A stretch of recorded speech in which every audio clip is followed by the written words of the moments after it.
The backyard was packed with relatives I barely recognized, all gathered around Uncle Derek's grill.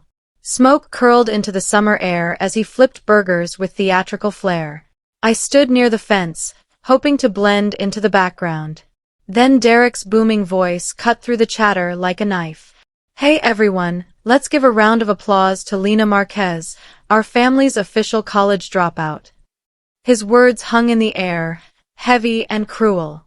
Laughter rippled through the crowd. Some people clapped mockingly.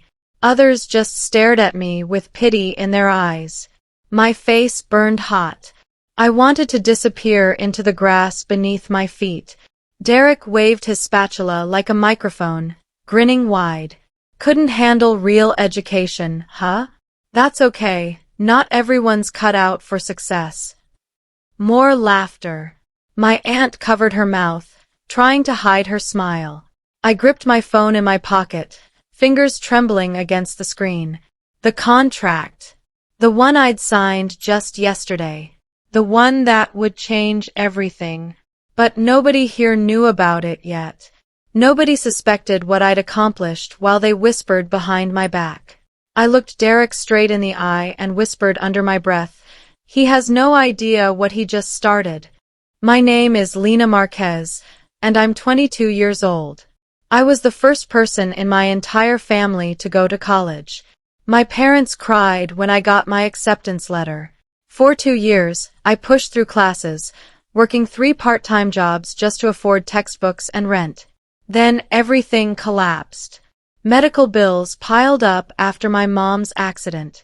My financial aid dried up. The pressure crushed me from every direction. I couldn't sleep.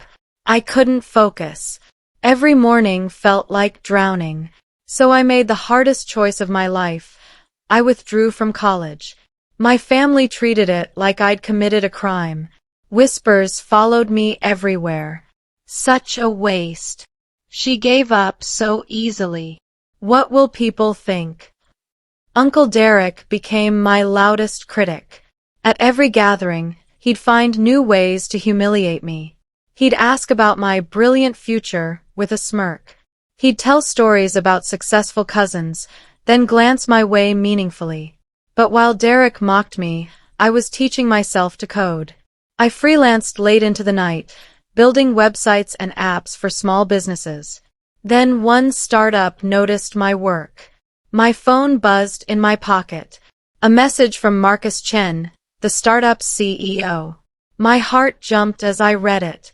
I locked myself in the bathroom and reread the contract on my phone for the 100th time.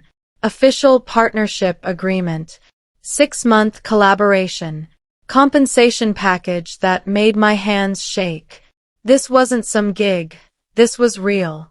I'd be leading a major project for Technova, a company that was blowing up in the industry.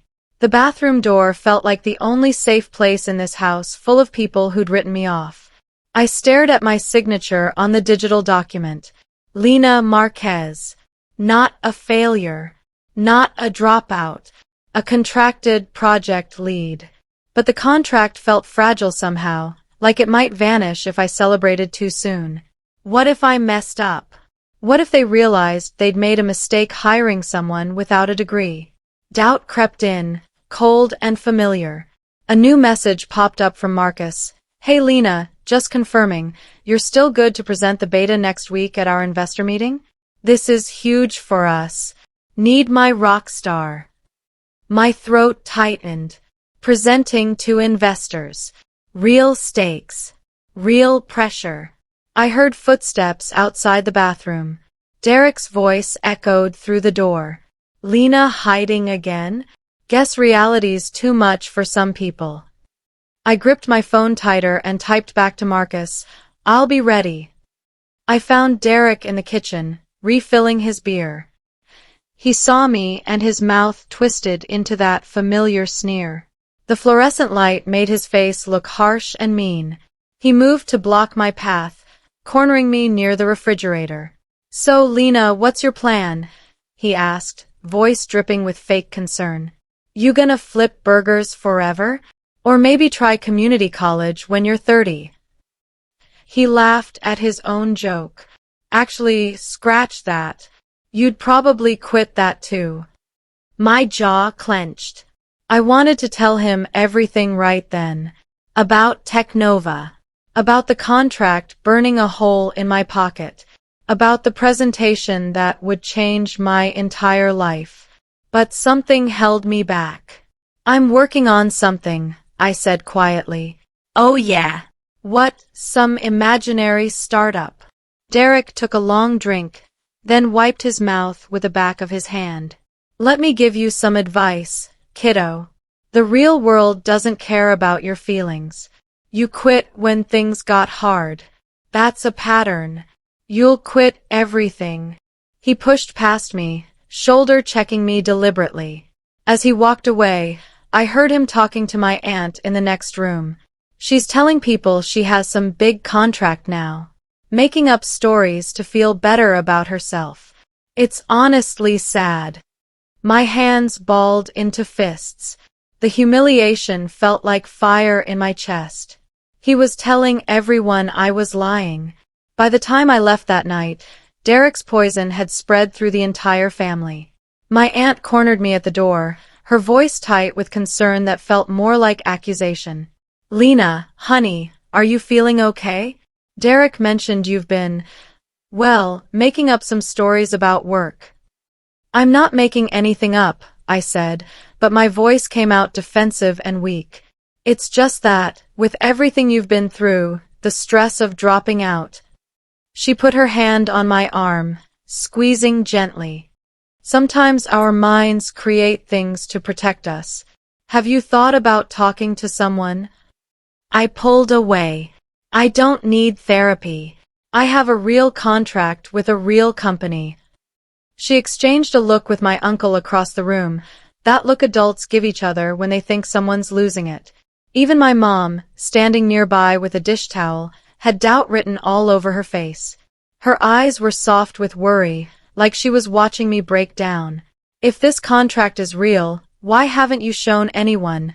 My aunt pressed. Because I just signed it yesterday. My voice rose louder than I intended. People turned to stare. Derek called out from the living room, Easy there, Lena. No need to get defensive. We're just worried about you. I grabbed my bag and walked out. Behind me, I heard whispers. Poor thing. She's not handling this well. I sat in my car for 10 minutes, breathing hard, then made a decision. Next family gathering, I'd bring the contract itself. 3 days later, I printed the contract at the library. The pages were crisp and official, with Technova's logo emblazoned at the top. I read through every clause again, making sure it was perfect. Partnership agreement, project lead compensation, timeline for deliverables. Everything spelled out in legal language that nobody could dismiss. I slid the papers into a clean manila envelope and placed it carefully in my bag. My hands trembled, not from fear, but from something else. Anticipation, maybe, or the strange thrill of knowing I was about to prove everyone wrong. That night, I couldn't sleep. I kept rehearsing the moment in my head. How I'd place the envelope on the table. How Derek's face would change when he saw the numbers. How everyone who doubted me would suddenly realize they'd been wrong. But doubt crept in around 3 a.m. What if they still didn't believe me? What if Derek claimed it was fake? What if showing them made everything worse? My phone buzzed. A notification from the family group chat. Derek had posted a message, family dinner Wednesday night at my place. Everyone's invited. I have some important information to share about Lena. It's time we addressed this situation properly. My stomach dropped. He was planning something. I scrolled through the responses. Everyone was confirming they'd be there. I typed back simply, I'll be there. Wednesday came too fast. I arrived at Derek's house with the envelope clutched in my sweaty hands. The dining room was already full. My parents sat at one end, looking uncomfortable. My aunt and uncle occupied the middle. Derek stood at the head of the table like a judge preparing to deliver a verdict. "Glad you could make it, Lena," Derek said, gesturing to an empty chair. "We're all here because we care about you. Sometimes family has to have tough conversations." I sat down slowly, placing the envelope beside my plate. Nobody seemed to notice it. Derek pulled out his phone, connecting it to a small projector he'd set up. "I've been doing some research," he announced. "Because when family members start creating elaborate fantasies, it's our responsibility to ground them in reality." My heart pounded.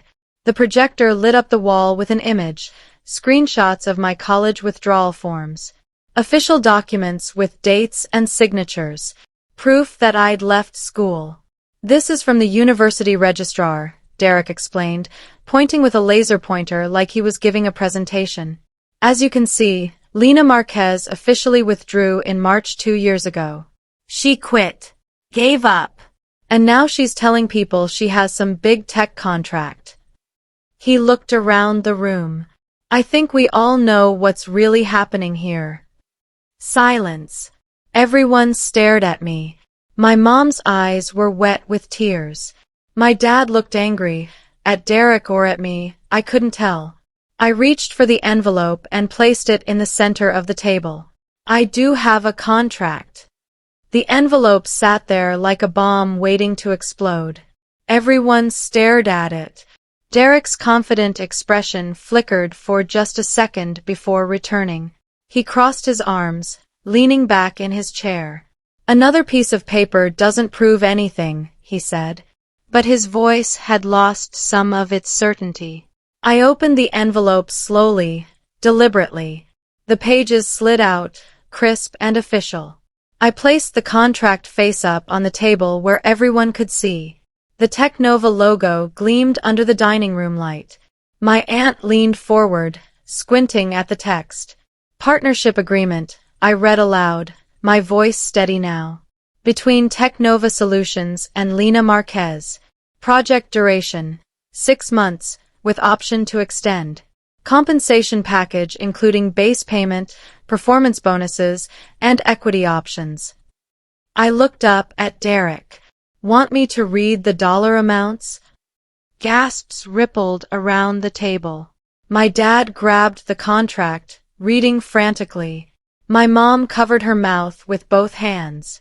My aunt's eyes went wide as she scanned the numbers. Derek stood up, snatching the papers from my dad's hands. He examined them closely, his face reddening. This has to be fake. You can't just, anyone could mock this up on a computer." "The signatures are notarized," I pointed out. "There's a verification code at the bottom. You can check Technova's website." Derek's smug smile had completely melted away. He looked panicked now, desperately searching the pages for proof that I was lying. He found nothing. "This doesn't make sense," he muttered. "You're a dropout." Before Derek could say another word, my phone rang.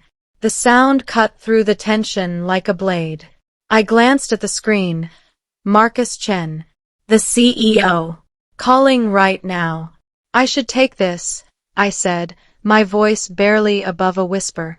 "Let us all hear," Derek challenged. "If this is so real, put it on speaker." My hand shook as I accepted the call and tapped the speaker button. "Hello, Lena. Marcus here." His voice filled the silent dining room, warm and enthusiastic. "Just wanted to touch base about next week. We're finalizing the investor presentation, and I wanted to confirm you're all set to lead the demo. This is huge for us. Having you pilot this project is exactly what we need." Everyone around the table sat frozen, staring at my phone like it was a magical object. "Yes," I managed. "I'm ready." "Fantastic. And hey, I wanted to personally thank you again for signing with us. Your work on the prototype was incredible. We're lucky to have you on board." He paused. "You there? You sound tense." "I'm fine. Just with family." "Ah, gotcha. Well, I'll let you go. See you Monday for the team briefing. Oh, and bring your A game. The investors are excited to meet our lead developer. The call ended. Silence crashed down on the room like a wave. Everyone's eyes turned to Derek. His face had gone pale, his mouth hanging open slightly. The contract still dangled from his hand. He dropped it on the table and stormed out without a word. The front door slammed so hard the windows rattled. The aftermath was surreal. My parents hugged me, asking 1,000 questions. How did this happen? When did I learn to code? Why didn't I tell them? My aunt apologized 3 times, her voice shaky with embarrassment. Even my cousins texted congratulations within minutes. But Derek? Radio silence. For 3 days, he didn't respond to any messages in the family group chat. Didn't show up to my mom's birthday lunch. Completely vanished. I tried to focus on preparing for the investor presentation. I reviewed my code, practiced my talking points, and refined the demo. But Derek's absence felt ominous somehow, like a storm gathering just beyond the horizon. Then, on Thursday night, my phone buzzed. A text from an unknown number. We need to talk. It's Derek. Can we meet privately? Coffee tomorrow at 2. I stared at the message. Part of me wanted to ignore it. Another part was curious. What could he possibly want to say? I typed back, "Fine. The cafe on Maple Street." His response came immediately, "Thank you. And Lena, congratulations." Really? That last word felt strange. Wrong, somehow. Derek didn't do genuine compliments. I forwarded the messages to my best friend with a question mark emoji. She replied instantly, "Be careful. That man is up to something." I tried to sleep but couldn't. Tomorrow's meeting played through my mind on an endless loop. What was Derek planning? Derek was already waiting when I arrived at the cafe. He sat in a corner booth, looking smaller than usual. His confidence had evaporated. Dark circles shadowed his eyes, and his usually neat hair stuck up at odd angles.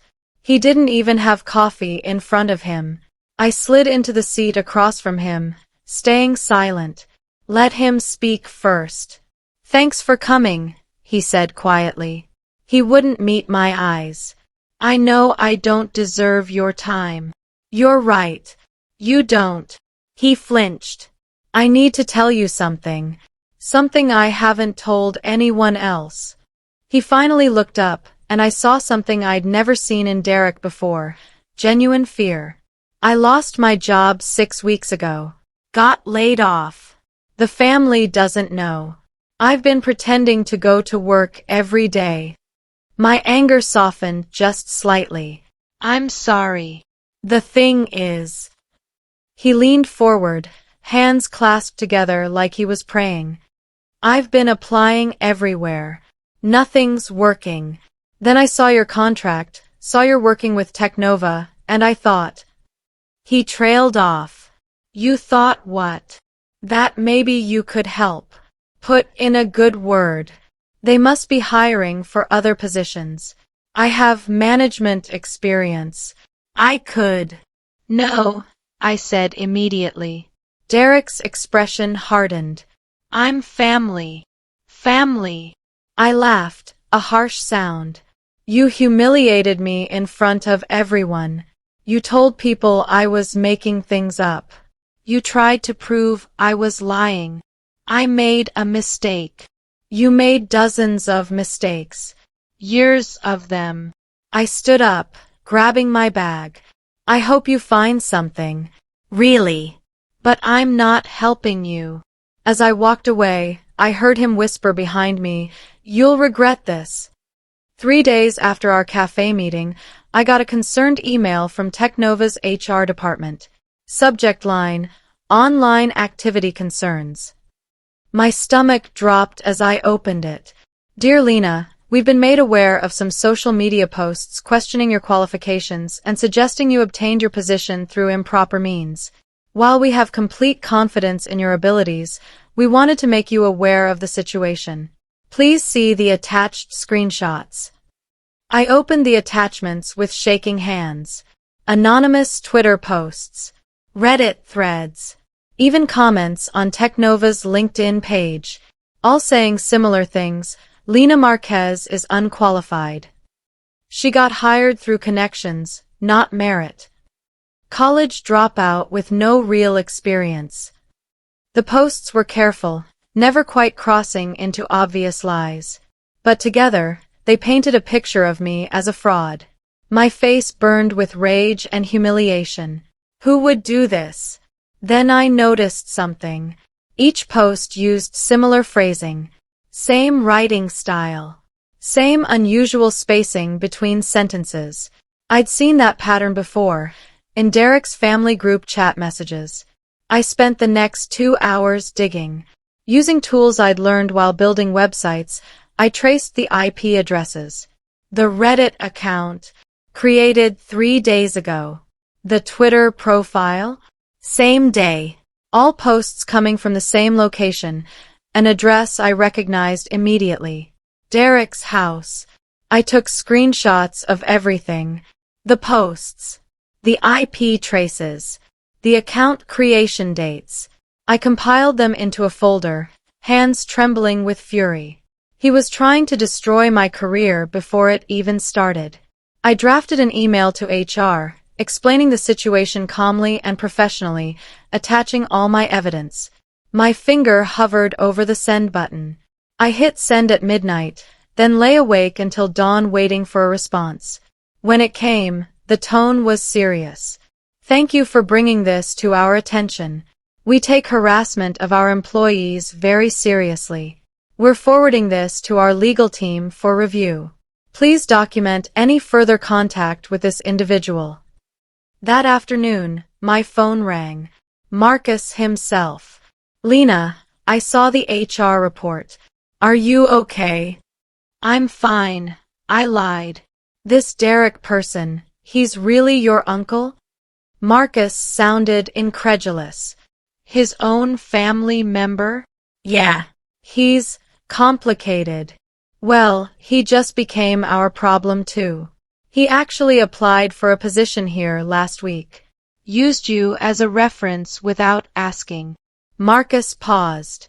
Obviously, that application is going nowhere now.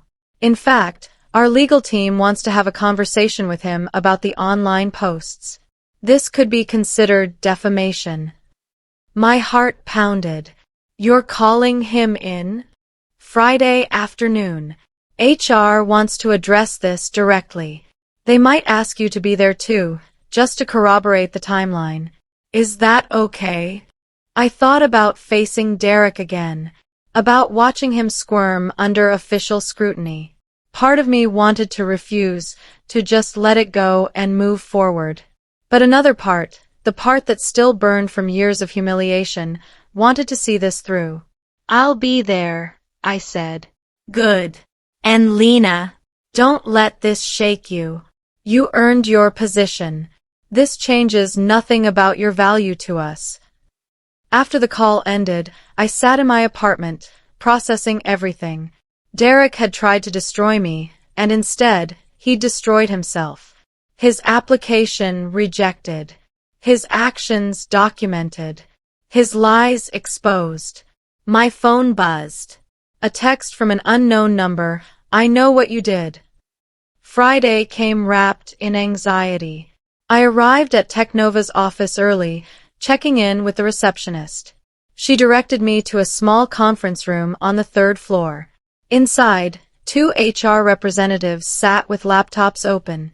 Marcus stood by the window, arms crossed. Thanks for coming, one HR rep said. Miranda, according to her name tag. She gestured to a chair. Derek Morrison has been called in for 2 p.m. We want to establish the timeline clearly before he arrives. We spent an hour going through everything. Miranda took notes while I explained Derek's history of mockery, the barbecue incident, the cafe meeting, then the sudden online harassment campaign.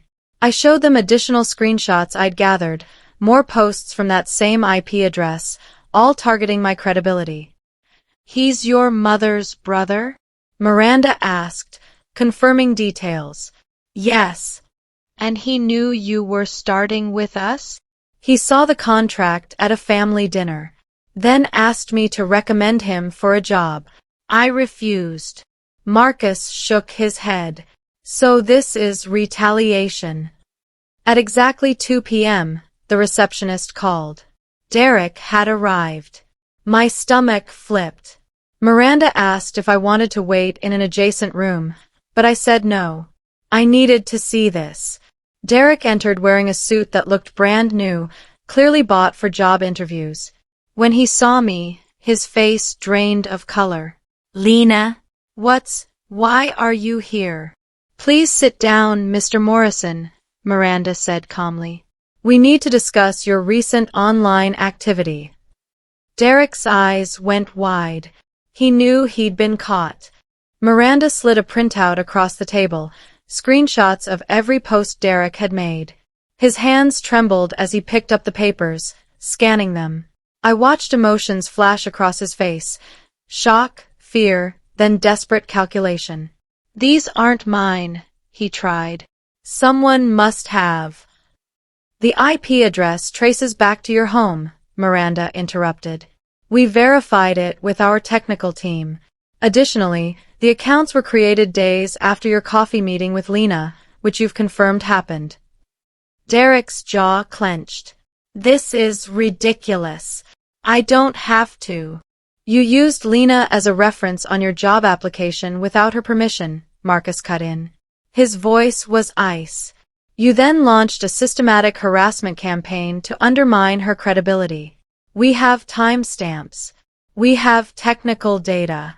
We have motive." The second HR rep, a man named Gerald, leaned forward. "Mr. Morrison, we take employee safety and professional integrity extremely seriously. Your actions constitute workplace harassment and defamation. We're prepared to pursue legal action if necessary." Derek's facade crumbled. His shoulders sagged. "I was desperate," he whispered. "I lost my job. My family thinks I'm successful. I saw Lena getting everything I wanted, and he stopped, rubbing his face with both hands.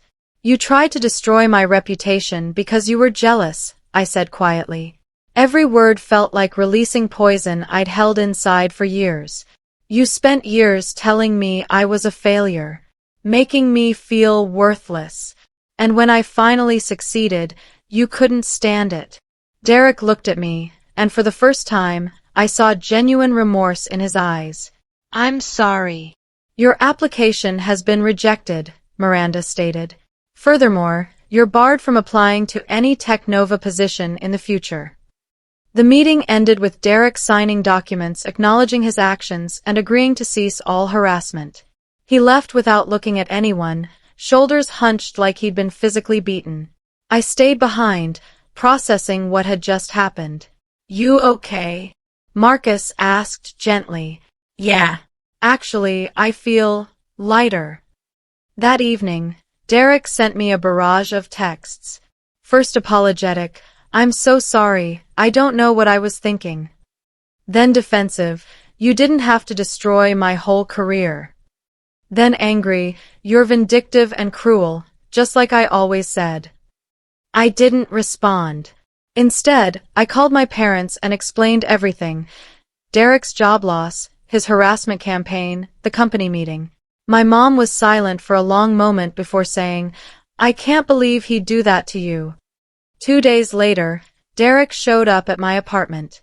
I saw him through the peephole, pacing in the hallway. He knocked. "Lena, please. We need to talk." I cracked the door open, keeping the chain lock engaged. "What do you want?" "I'm begging you. Help me fix this. My wife's asking questions about work. The bills are piling up. You need to leave," I said firmly. "You ruined everything." His voice rose, echoing in the hallway. You got me blacklisted. You turned the family against me. I pulled out my phone and hit record. You're threatening me outside my home. This is harassment. Derek's face contorted with rage, but he saw the camera and stopped. You'll regret this, he hissed. Then he stormed off. I saved the video immediately and sent it to Technova's HR department. No more chances. HR took the new recording seriously. They contacted Derek directly, issuing a formal cease and desist letter. Any further contact with me would result in legal action.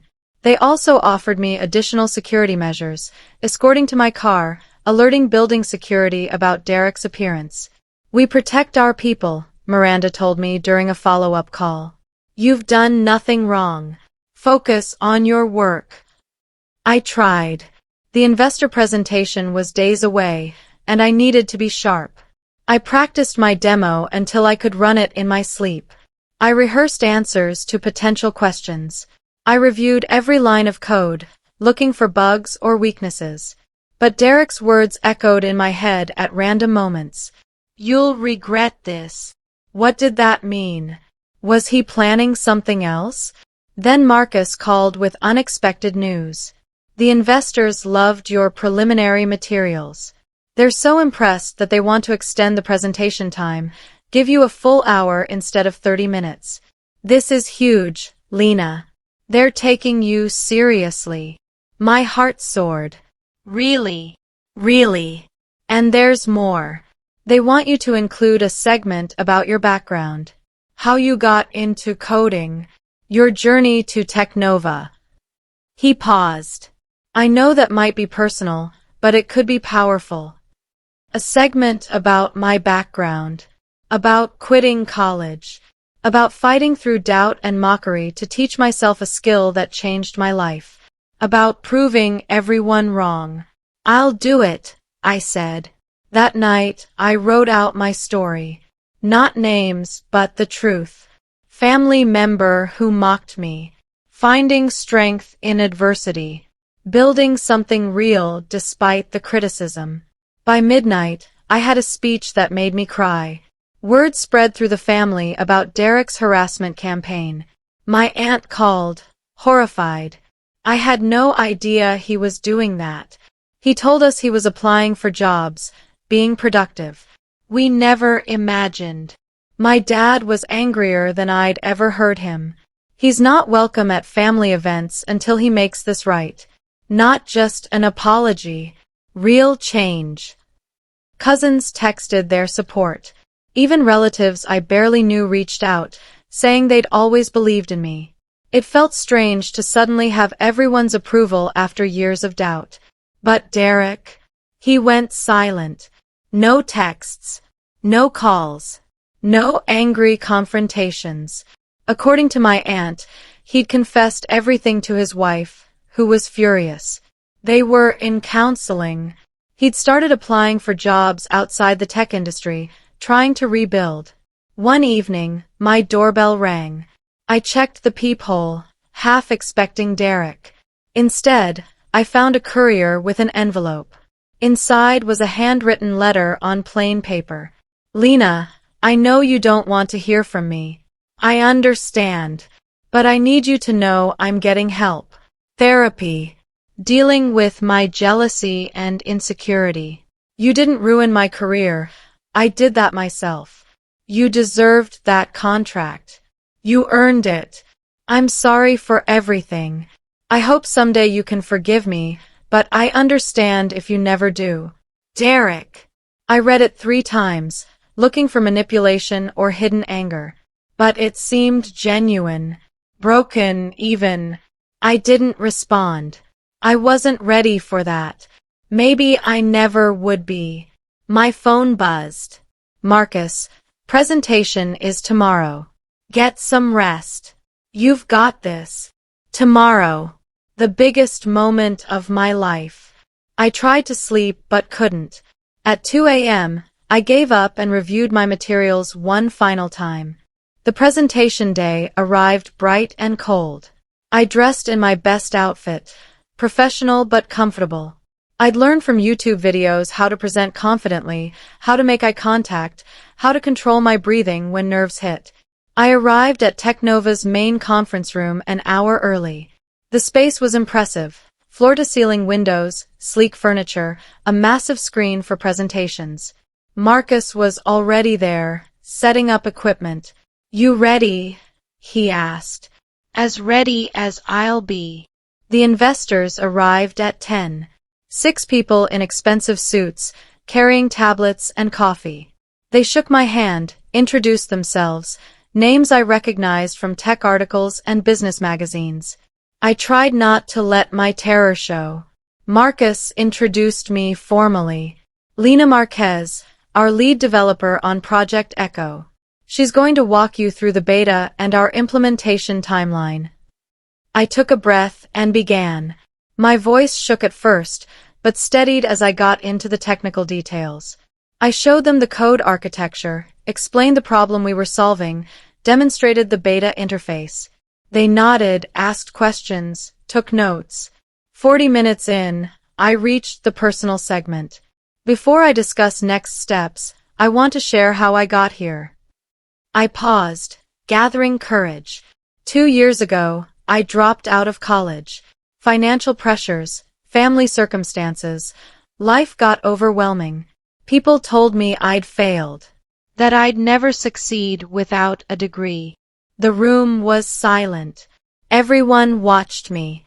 But while people talked, I taught myself to code.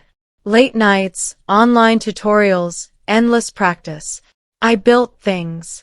Small projects at first, then bigger ones. I freelanced. I learned. And eventually, I built something that caught Technova's attention. A family member once mocked me publicly. I continued, my voice stronger now. Called me a failure in front of everyone. Told people I was making up stories about my work. Tried to prove I was lying. I met the investor's eyes. He couldn't imagine that someone without a traditional path could still create value. I clicked to the next slide. Testimonials from beta users, metrics showing engagement, graphs demonstrating efficiency gains. But this is what matters. Not degrees or credentials. Results. Innovation. Solving real problems for real people. When I finished, the room erupted in applause. Not polite clapping, but genuine, enthusiastic approval. One investor stood, shaking my hand vigorously. "That was incredible. Truly." Another investor, a woman with silver hair, smiled warmly. "Your story resonates. We need more voices like yours in tech." After they left, Marcus pulled me aside. "That was perfect. They're going to fund the full rollout. You know what that means." I shook my head, still processing. "It means your 6-month contract just became something permanent. We want you long-term, Lina, as a full team lead." He paused. "With a significant salary increase." I nearly collapsed. "Are you serious?" "Dead serious." "Welcome to the team." He handed me a folder. "New contract details. Look it over, but I think you'll be happy." I opened the folder right there. The numbers made my vision blur. This was life-changing money. This was security, stability, proof that I'd made the right choice. That night, someone recorded my presentation on their phone and posted it online. By morning, it had gone viral. I woke to hundreds of notifications. My phone buzzed constantly. Twitter, Instagram, LinkedIn, everywhere people were sharing the presentation video. Comments poured in. This made me cry. I'm a dropout too, and this gives me hope. She's absolutely right about credentials versus results. Tech influencers reacted with their own videos. A major industry blog wrote an article titled, "The Dropout Who Changed the Game." Podcasters reached out for interviews. News sites requested comments. It was overwhelming and terrifying and thrilling all at once. At Technova, my coworkers congratulated me in person. Someone brought donuts to celebrate. The marketing team asked if I'd be comfortable with more public speaking, events, conferences, panels. I said yes before my anxiety could say no. My parents called, crying happy tears. "We're so proud of you," Mom said. "We always knew you were special." Even my old college sent an email, something about alternative paths to success and possibly featuring me in alumni communications. The irony wasn't lost on me, but the most shocking response came from Derek. A public Facebook post, visible to everyone, "I owe my niece Lena an apology. I mocked her for leaving school. I doubted her abilities. I was wrong about everything. Her success is earned and deserved. I'm proud to be her family, even though I don't deserve to be." The post had dozens of comments, family members agreeing, strangers praising his honesty, a few people criticizing him for past behavior. My aunt messaged me, "He's trying. Really trying." I didn't respond to Derek, but I saved the post. Maybe it was genuine. Maybe it was performance. Time would tell. The viral video brought unexpected attention. A major tech convention reached out, Tech Summit, the biggest annual gathering in the industry. They wanted me as a keynote speaker. Me, speaking alongside CEOs and industry legends. I accepted, then immediately panicked. A keynote meant thousands of people. Cameras. Media coverage. What if I froze? What if I embarrassed myself? For 2 weeks, I prepared obsessively. Rewrote my speech 17 times. Practiced in front of mirrors, friends, even my confused neighbor who barely spoke English. I studied videos of great speakers, analyzing their body language and timing. 3 days before the convention, Tech Summit's organizers emailed, "We've received a formal complaint about your selection as keynote speaker. Allegations of misrepresentation and fraud. We're required to investigate before proceeding." My blood ran cold. Derek. It had to be. I called Marcus immediately. He was furious. They forwarded me the complaint. It's anonymous, but the writing style matches Derek's previous posts. Same phrases, same baseless accusations. What do I do? Tell the truth. Provide documentation. Let them see what we saw, that these claims are harassment, not facts. He paused. "Do you want me to handle this?" "No," I said firmly. "I'll do it." I spent the next day compiling everything. The timeline of Derek's harassment. The HR documentation from Technova. The IP traces. The video of him at my apartment. The cease and desist letter. Every piece of evidence I had, organized chronologically with explanatory notes. I sent it to Tech Summit, with a cover letter explaining the situation calmly and professionally. Then I waited. Tech Summit responded within hours. "After thorough review, we find no merit to the complaint. Your keynote slot is confirmed. Additionally, in light of the harassment you've endured, we'd like to offer you an additional opportunity, a brief segment on overcoming adversity in tech. Optional, but we think your story could inspire many attendees." I accepted. Derek's last attempt to stop me had failed completely. In fact, it had given me an even bigger platform. The convention arrived like a dream. Thousands of people packed the main hall. The stage lights were blinding. I stood backstage, heart hammering, listening to the introduction. "Please welcome Lena Marquez, lead developer at Technova and advocate for alternative pathways in technology." I walked out to applause that sounded like thunder. The crowd was a blur of faces. I gripped the podium, took a breath, and began. I told my story, all of it, dropping out, the mockery, teaching myself to code in tiny apartments while working multiple jobs, The family member who publicly called me a failure, who later tried to sabotage my career out of jealousy. I didn't name Derek, but I didn't soften the truth either. Resilience isn't about never falling down, I said near the end. It's about getting back up. About proving to yourself, not to others, that you have value. That your path, however unconventional, is valid. The applause was deafening. People stood. I saw tears in the audience.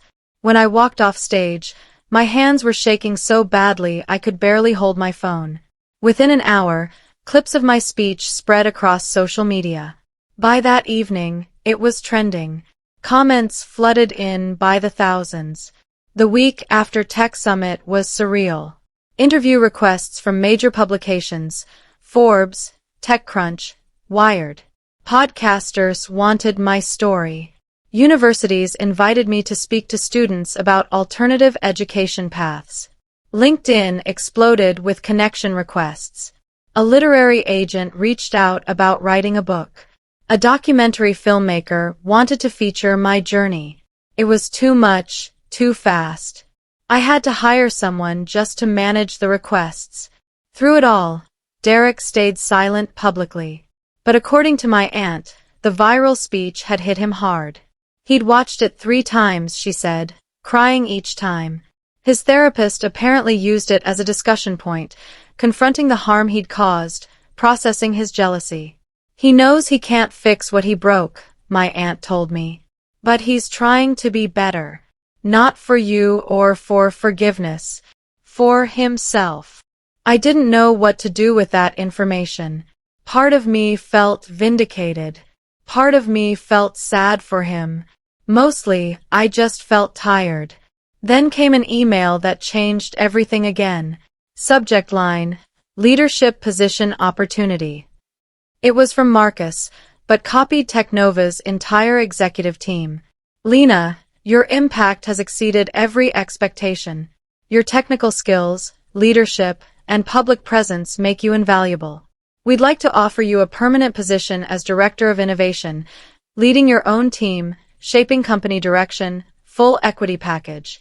This is a long-term investment in you and your vision. I read it 5 times. Director. My own team. Real, lasting security.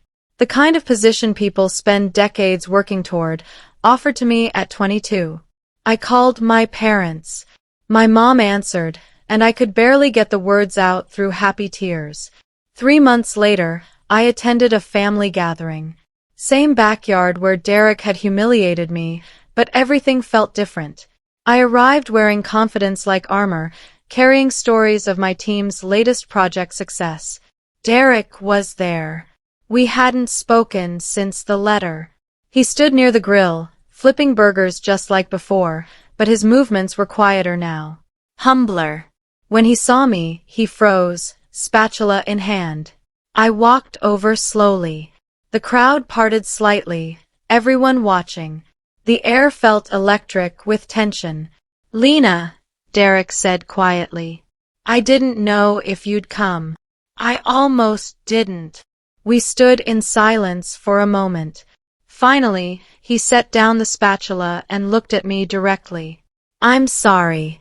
Not for what I did. I've apologized for that. For who I was. For making you feel small when you were always bigger than I could see.